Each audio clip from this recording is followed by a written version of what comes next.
our readers. My name is Lauren Bellamy, founder and one of the editors of Hear Her Speak magazine. Today we have our September Woman of the Month, Dr. Shantelle Brown, who is a pharmacist and just last year became the pharmacist of her own pharmacy called Hope Pharmacy. Dr. Brown received both her undergraduate and doctorate degree from Howard University, a prestigious historical Black university, and has contributed her whole career to the people of Henrico and Richmond, Virginia.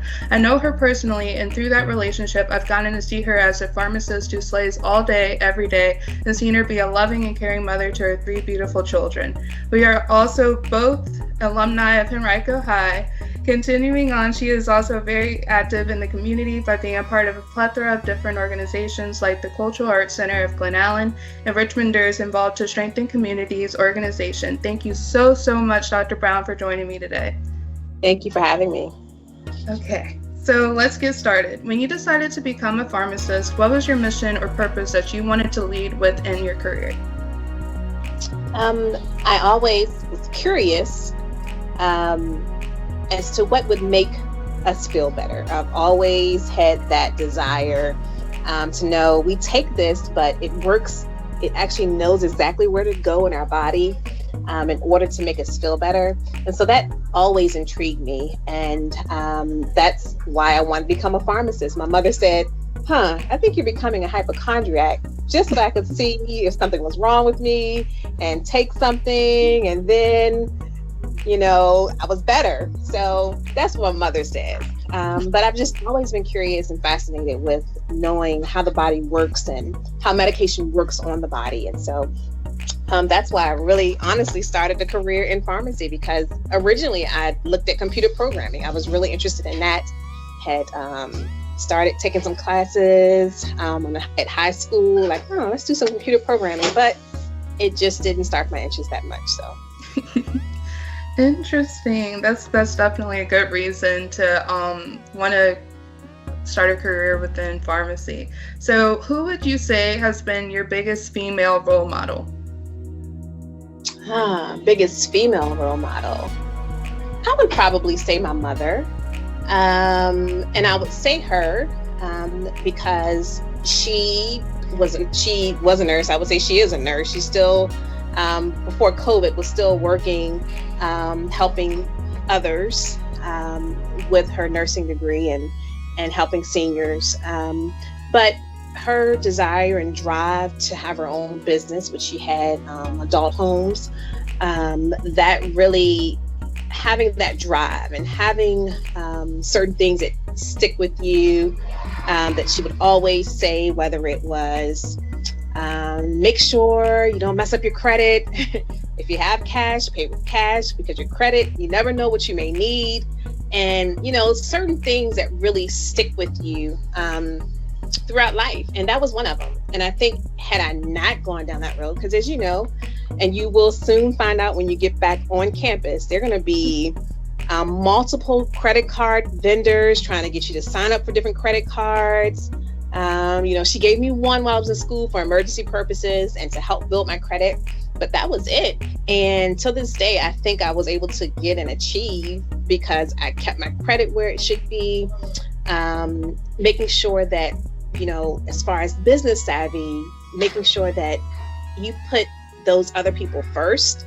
Yes, you have, your goals that you have to set, your metrics, but when you're serving people, you have to think of them first. And so I've seen her do that throughout the years. I love that. It just reminds me of what Mommy always says about her mom and being a nurse and just wanting to help people and just putting people first. That's really beautiful. What challenges have you faced as a Black woman pharmacist, and how have you been able to overcome adversity because of those challenges? When I first graduated from Howard many years ago, 2003, I had 3 things against me. I was young, I was a female, and I was African American. So I had all 3 against me when I first stepped out of college. So years ago, the profession of pharmacy were older white males, and that's all you would see. You would see some of the younger ones when they came out, but like for your independent pharmacies, and in your corporate pharmacies, whether it's CVS, Walgreens. It was very much male dominated and white male dominated. And so I had that against me. But what I did, I didn't let that really discourage me. When I first started working, I came out and I worked in the community of others that looked just like me. And so in doing that, I knew that I needed to step out of that and go beyond where I was and help others that didn't look like me. Medicine works different on everyone. It works different for everyone. So what a hypertension medication will work in a Caucasian person, it won't do the same thing in an African American person. And so that's textbook knowledge, but to actually get out in the community and have firsthand experience with it, it really makes a difference when you're able to talk to someone and let them know that, I'm not just reading this out of the book. I know it works because my patients from when I worked at UCrops, when I worked at Sam's Club, they had those issues, and we addressed them according to their race. And so building that knowledge, for the longest time, pharmacists have been the most number one trusted profession. Now I think it goes back and forth between us and nurses. And so, knowing that, building that knowledge and having that, and knowing that what you tell people, they follow the advice and then it works, you then begin to obtain their trust. And so that's how I've been able to, get through those times. And so just experience is key. Although there still will be people who will make their decision based on your race, or sometimes your gender. But I honestly believe that, especially this year, a lot of those things are going to, hopefully, and I'm prayerful, that those things will subside, and that we'll no longer look at the knowledge base versus looking at the color of the skin or the gender. Right, definitely. And that's so important to just bring attention to, because I think even in this climate with COVID-19 and how we're really seeing the disparities amongst marginalized communities, is so important to have our first responders, our pharmacists, our doctors who look like us to really understand our situation. So that's really important. For all the young women of color out there who either want to go into medicine or into pharmacy specifically, what advice would you give them to give them that little push to start their journey? I would say develop good study habits early. I think it's so key. When you're in school, and I know for us, before we did anything, before we could go outside and play, and starting early, at an early age, knowing those things, it really helped me. My mother and father, once I got into high school, they never had to tell me to do my homework first, or even to do my homework. I wanted to get it done first. I knew the importance of it, and I think just study habits. And that, it doesn't matter what race you are. But when you go into fields of medicine and pharmacy, dentistry, developing those study habits early, it will help you so much when it's that time for you really to start taking those exams and balancing your workload, because it gets heavy. When you're taking 2 and 3 sciences and 2 and 3 maths at a time, it can really get heavy. And so you don't want to get burned out, but develop those study habits that will definitely help you navigate through where you're trying to go. And so I think that probably would be my number one advice. And second, I would try to find a mentor. I would find a mentor who has done or is doing what you want to do. I've never been one that has to learn on my own. I can take your advice. If you tell me that the road is blue, I'm going to believe you. I'm going to say, okay, you've been there, you've done it. I don't need to. And that's important for everyone to know. That's why people are older than you. No one came out at the same time. Everyone experiences things differently. And then some of our trials, our triumphs, they are all to help others. And so when we don't take the time to listen to others, I think that can be a very big disadvantage to your growth. It'll stunt you. And finding that role model for me, I came home, I worked in the summers with my role model, and well, I say role model, but mentor, really my mentor. I came home and worked with my mentor, and he helped me see things from a different light. And so that mentorship, I think, is probably my second thing that I would say is the most important thing when you're going into the health sciences field, just because you'll need that, and you'll need that support. It can be very discouraging at times, whether it's from a test that you didn't really score that well on, but to have someone, hey, look at me, I did the same thing, I failed that test too, but I'm here, I made it, I went through it. And so having someone in your corner that way, I think that really is beneficial. Definitely. How has it been being the owner of your own pharmacy? Expensive. Very expensive. I think that one thing that I had before me was experience. And so managing store before, I managed Sam's Club for 10 years. And then when Walmart decided to close 10% of their stores, I was trying to determine, was I going to go back to the company I was offered a job, or was I going to try to do something on my own? And to be honest with you, my roommate tells me I said I was going to own my own pharmacy. I don't remember, but because I know the work, I definitely know the work and the money that has to be gone into putting it together. And so Pharmacist, the money is not behind owning your own pharmacy. It's behind in the insurance company. Those are the ones who are really making all the money. So, but I think challenges when it comes to making sure you have all of your finances in order. That's a challenge. My finances, credit score, great, but there will still be times when I would say you will be redlined. I'm working in an area that's becoming gentrified. But the people, the African Americans who've been here for years, the help and support that they need, I'm here to give it to them, but I'm also here to support those that don't look like me and help them and help service all of their family. And so, with that, being redlined to say, hey, that area you're serving, I don't see you really making that out of here when you're trying to get loans to establish and build your pharmacy. But, I kept what my mother said to me, which was keep your credit in order. And so it comes back to that, no matter what, no matter what knows, I believe that, I was destined for this. My husband tells me that all the time, even when I get discouraged.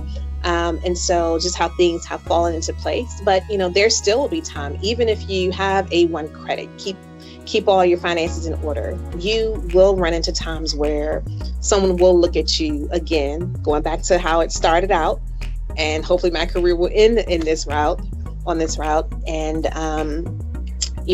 that they look at your skin. They look at, regardless of assets, regardless of credit score, regardless of your history and your experience, they will look at you and say, hey, well, I'm not giving you this money. I'm not giving you this loan to do your build out. It happened, but I knew that it would come through because I knew what my mother told me. I knew that if I did those things that she instilled in me, that it would come to pass, and it did.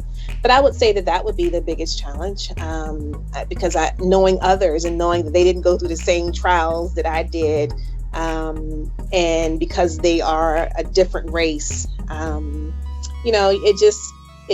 it's disheartening. But I didn't let that get me down. And so, other than that, I think that's really it. I'm thankful. I'm happy to be here. The community has been very warm and opening, and I service both. I'm here to kind of bridge the gap between the old and the new. The ones who've been here for years, the ones who are moving into Churchill. And that's what I want to do. I want to service both of them. So I don't want those who are here to be left out. I want those who are coming here to be welcome. And so that's why I'm here. I love that. And you know that we are so proud of you for being able to get to this point in your career. And you are literally Black Girl Magic personified. So this leads us to our last question. What has been your favorite part of being a pharmacist, or what has been like one experience that has just changed your life or made a lasting impact? Helping others. I think when you are able to, for example, we have a patient who followed me from Sam's Club and she supports me here. And her doctor wanted to put her on certain diabetic medications to begin sticking herself. And so coming up with a plan to help her with her diet, help her with her exercise regime, those things were necessary in order for her not to stick herself, because that was her fear. She had a fear of needles. And, when sometimes doctors can say things, that can be discouraging. But if you haven't made up your mind and you're determined to do whatever it takes to get to where you want to go, then there's hope. And so, hint, hint, I don't, no pun intended, helping others physically prosper every day. But there's hope. And so if the patient has hope and we have hope, and then we come together and put together a meal plan, we put together those things. To this day, every time, you've done so much, thank you so much, getting the meal plan together, getting exercise regime, and, making sure that she knew that the support that she needed was here, made all the difference. And so she went in, she said, my A1C was where it was supposed to be. I don't have to stick myself. Even in the process, she had to change doctors, recommending other physicians who may take a look differently. Because sometimes it's not all about the chemical medication. Sometimes it's spiritual. Sometimes it is the herbal medication. The one that she went with deals with mind, body, and soul. So sometimes you need more than just a doctor who is going to write your prescription and say, hey, you take this. And so when you get to know your patients and know their needs, know their character, you know what will work and what won't work. And so who I recommended, there were a few that I recommended. The one that she chose, she has been really, really excited about, to know that hey, now I don't have to stick myself. That's major, and I've also had, and it's still with diabetes. I don't know why. Diabetes must be my thing, but a patient who no longer is on any type of prescription medication for their diabetes. I think maybe one or so pill, but they started off on insulin. Really it was more of a sensitizer. So not pure insulin, but to go back to where, they began and say, okay, dog, I now no longer have to stick myself no matter what it is. I just take this one pill. And to know that you made that impact for someone in their life, it really resonates with you. And so I was just happy to be a part. I was happy to say that, hey, I helped this person accomplish what they wanted to and face their fears. And so that would be it. I think that's also the greatest thing about when you're in a smaller pharmacy and it's not a corporate pharmacy, because you're able to create those relationships with your patients and not just carry them on their way. So that was awesome. So now we're going to do the quick little rapid fire questions. They're going to be fun, hopefully. So just 10 of these, and then you'll be able to go on with your day. So the first one is book or movie. So what should you? Movie. Okay. Favorite artist?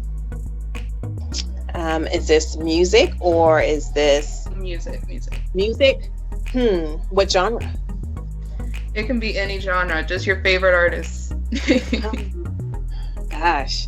Well, I'm going to do for gospel, I'm going to say Yolanda Adams. And then for R&B, rap, I'm going to say Lauryn Hill. So I'll give you two. Okay. What's your favorite song? Gosh. No, these are not really rapid because I have so many. I think right now we're into Moving On by Jonathan McReynolds. Oh, I love that song. So everybody, my son, every time, he gets excited about it. So the whole family. So that's the song that we're on right now, but it changes. And so that right there, it's encouraging, it's upbeat. And so that's where I am right now. I love that song too. Dream vacation. Any at this time, Lauren. Any vacation at this time. And so I characterize them. I have a vacation, I have a trip, and I have a getaway. So a vacation is when it's you and the girls. You don't have to worry about anything. You don't have to worry about anybody. If you want to do it, you don't have to. If you do, you do. Then you have a getaway. That's with me and the spouse, me and Robert Jr. That's just him and I, no kids. And then you have a trip. That's with the whole family. Okay. So right now, a vacation for me is anywhere that I'm not around anyone at the time, just I'm alone time, me and the good Lord, and I'm good. So anywhere right now. Okay. I feel like that too. Just to get away somewhere. And it's been tough this year because, normally Rob and I, we go away every quarter, just so we can like each other after the kids leave. And then the girls and I, we usually take maybe a trip once a year, but then we may do a big trip every other year. I think 2018 we went to Morocco, and then little trips like Santa Barbara and things like that we like to go on, but just something. The kids, anything, anywhere. But yes, sorry, these aren't rapid. It's okay. I think rapid fire is just a misnomer, but yeah. Your go-to meal. My go-to meal. My technician is hearing this. What's my go-to meal, see? You think salad? Yeah, I am in love with roots. Have you ever had a roots? No, I don't think I have. No, yeah. It is delicious. A root salad. And it's so fresh. I did like the Chipotle thing, but Roots, it takes it to a whole new level. Every Thursday, we go to Roots. I would say that's my go-to meal right now. Yes, a good salad. Yes. Vanilla or chocolate? Vanilla. Okay, that's me too. Favorite hobby? Favorite hobby, travel. I like traveling too. Christmas or Thanksgiving?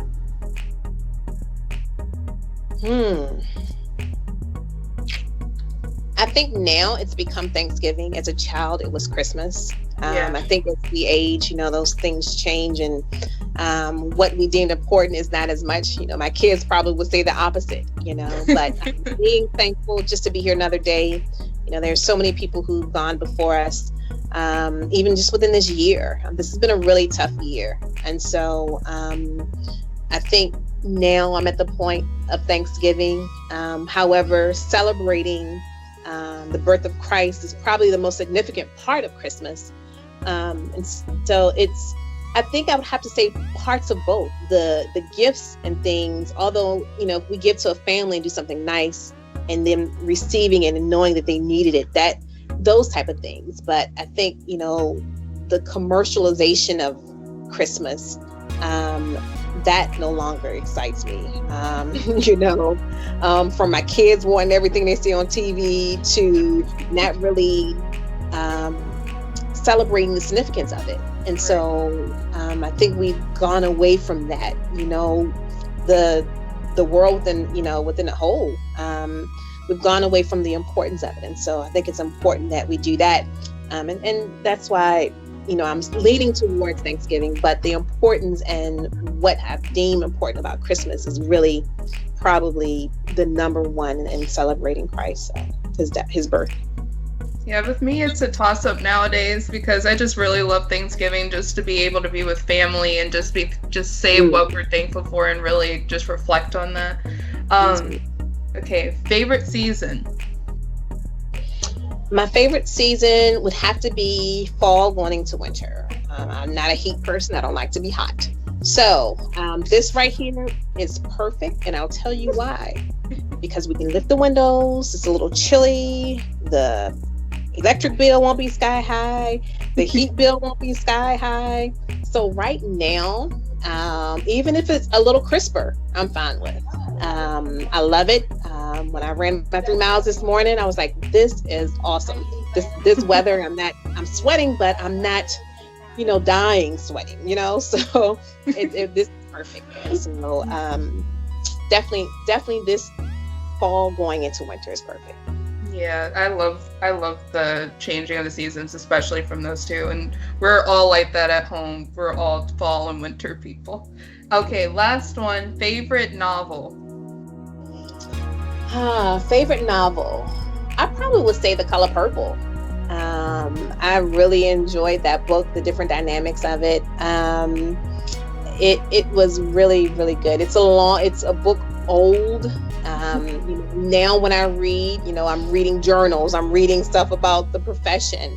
To leisure read now it doesn't happen as much. I'm having my kids read to me, especially the little one. He's really taken a knack for reading. As the girls, I think he's seen them really take a knack in loving to read. And so, and I'm excited about that because I feel like after I finished college, I was like, I don't feel like reading anymore. And so when I used to read for pleasure, and now, because you said movie or book, the movie takes you, well, the book does too. So, but I would say The Color Purple, although it's old, it goes through so many facets, and so it was really a really good book. The movie was great, but the book was even better. And so I would say The Color Purple. I think that's Mommy's favorite book too. So you guys definitely share that. Well, that is all. So thank you so much for talking with me today. And we're so honored to have you as our September Woman of the Month, our second Woman of the Month of the magazine period. So I hope you have a good rest of your day. You too. Thank you so much.